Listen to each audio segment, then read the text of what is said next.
Bob Sturgeon, thanks for joining. Hey, Neil, how you doing today? Very well, thanks. Nice to see you as always.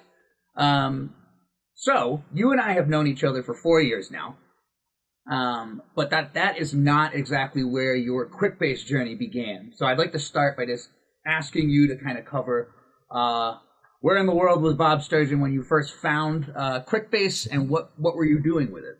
Yep. Actually, I worked at Intuit in 2001 when they bought a company called OneBase and rebranded it to Quickbase. So I was on the Quicken.com team at the time, and we used it for project management, the typical use case. And used it, back in the day, it was in its early beginnings, but it was a great app. Then when I left Intuit in 2003, I went to another job, and I was in the advertising business, worked for an ad agency. So we had a lot of campaigns that were being communicated over spreadsheets and emails. And I thought, we're losing track. Things would get lost. Things would, nobody knows the status. So I installed a Quickbase there, an instance of Quickbase, and it spread throughout the company. We found a couple other use cases for it. And just to make it quick, there were 4 or 5 other times in my career when I went to a new company, and it was the same situation. Everything's on spreadsheets, emails, things get lost. Nobody's accountable. And so I installed Quickbase 4 or 5 times. And finally, at one point, my account exec from Quickbase contacted and said, hey, why don't you come work for us? And at that exact moment, you couldn't, they didn't have remote workers yet. I would have had to move to Cambridge. So we put it on pause for about 6 months. Remote positions opened up, and here I am. Sure. So, Bob, I know you said you started with some of the more common use cases like project management, and then because of your familiarity, you brought it with you to solve problems at other places later in your career. Why Quickbase? Why didn't you choose a variety of these other solutions out there? Because I'm not a programmer. I'm not a coder. I get some of it, done some real light coding. I love formulas and logic and things like that, but Quickbase was just so easy to pick it up. So easy to pick it up and create workflows and tables and tasks and accountability, and people understood it quickly. And it was just, Neil, I've sat in a meeting before where somebody's describing a problem that they're having, and I'm just observing, listening. And sometimes by the end of the hour-long meeting, I've got an app built, and I go, hey, here we go. Here's how we track this. We're not passing spreadsheets around, checking them out, or even spreadsheets in the cloud, Sure. So you have some tenureship with Quickbase as a product. What are some of the coolest things that you've seen over the years? Like just call out some of your favorite releases or enhancements. Well, as you know, Quickbase didn't do a lot of releases back in the day. It was maybe once a year, and then it started to be quarterly. And then it was about maybe 7 or 8 years ago is when I got really excited to start doing monthly releases. Man, I looked forward to getting that email and seeing what was coming next. Things like automations, obviously.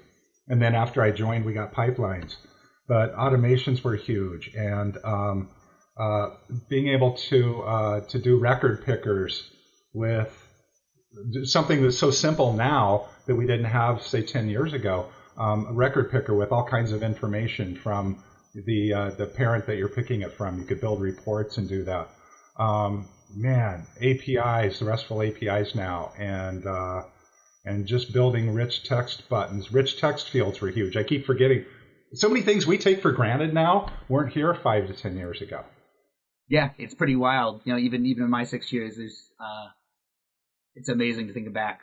Even looking at some of those support cases I was dealing with and whatnot at the time, we've come a long way. What's exciting you about this year, Bob? We're just kicking things off in 2023. I think it's the level of customers that we're getting. I still like working with small, proprietorships or LLCs, but now we're getting enterprise level where we can take data integrations from SAP and Salesforce and all that stuff and pull all of that in to have dashboards and aggregated data in one spot, workflow channels, the work we're doing with Amazon, for instance, pulling from their proprietary systems it's just phenomenal.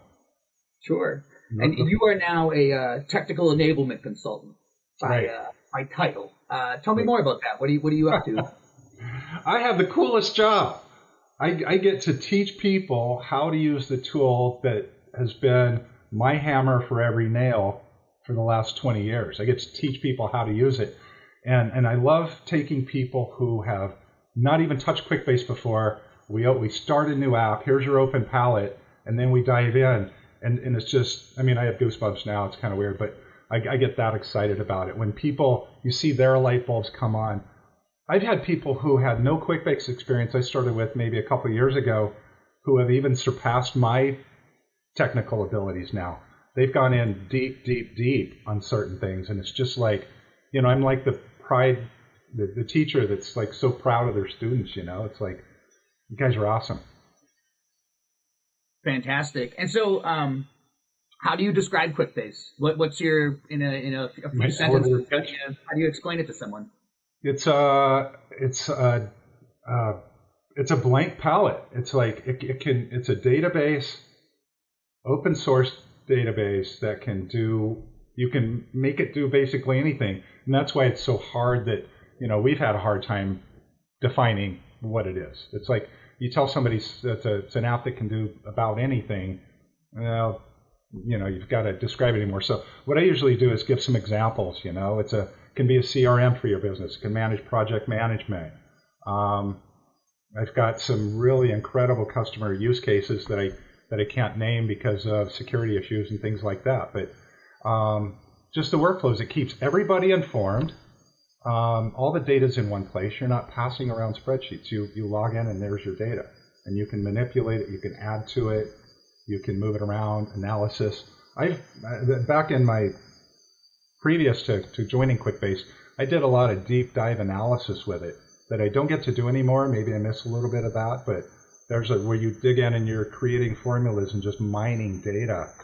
And in previous jobs, I hate to say, but I've really shown up some of the people on the analytics side using SQL. It's like, no, I can get this in Quickbase and I can get it that fast and it's accurate and I can check the data and make sure it's good. Sure. That's not an elevator pitch for what Quickbase is, but sorry. Totally fine. Thanks for that. Bob, what would your advice be to, let's say, what's your advice to a new builder? And what's your advice to someone who's been kicking around Quickbase apps since you started? Especially for new builders, my first advice is get a builder account. Even if you're at a company and you've got access to build your own apps, get a builder account. You can do it privately. I was so happy when that came because in the past, between jobs, I would say, I need a Quickbase to like manage my job search, to do anything I have an idea for. And now I've got a builder account outside of the Quickbase realm. I can go out and practice things and try out different things. Sometimes I get an idea and try it out. There's that. There's university. Start at the beginning and go through university and learn it there. But then in your builder account, just start building apps that are meaningful to you. I manage my house, my vendors, bills, maintenance, all those kind of things. I've built apps to manage a vacation, things like that. So do something that's meaningful to you. That'll really that'll give you like motivation and inspiration to keep going. That's great. What about for some of our vets out there? What do you say to them? Teach other people, because by teaching other people you learn. Sometimes I'll get on a call with a customer who I've maybe had 1 or 2 sessions with, and they go, and I'll be directing them through something, and they'll say, shouldn't I press this button? And it's like something I may not have noticed before, even in 20 years, or something new.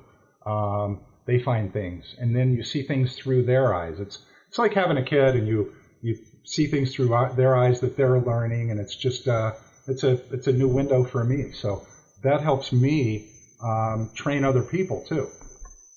Sure, that's great. Anything you wish you knew, like in 2001 that you man.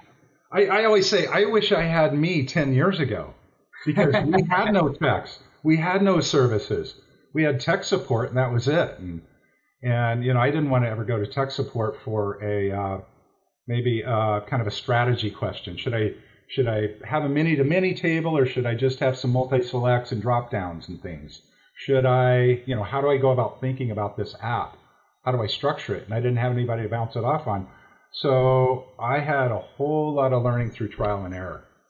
And I wish I would have had a resource, even university and things like that. Back in the day, as you know, we only had basically the community pages.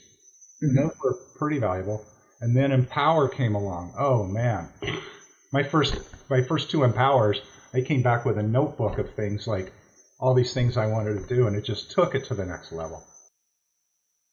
Yeah, I'm looking forward to Empower this year in June, and a lot of the other activities and events that we have going on, like our city tour and all that good stuff. So yeah. More to come on that. Bob, listen, thanks so much for joining. Pleasure as always to hear from you, and I'm sure I will see you next time you visit the East Coast. It's always good to see you, Neil. Take care. Cheers.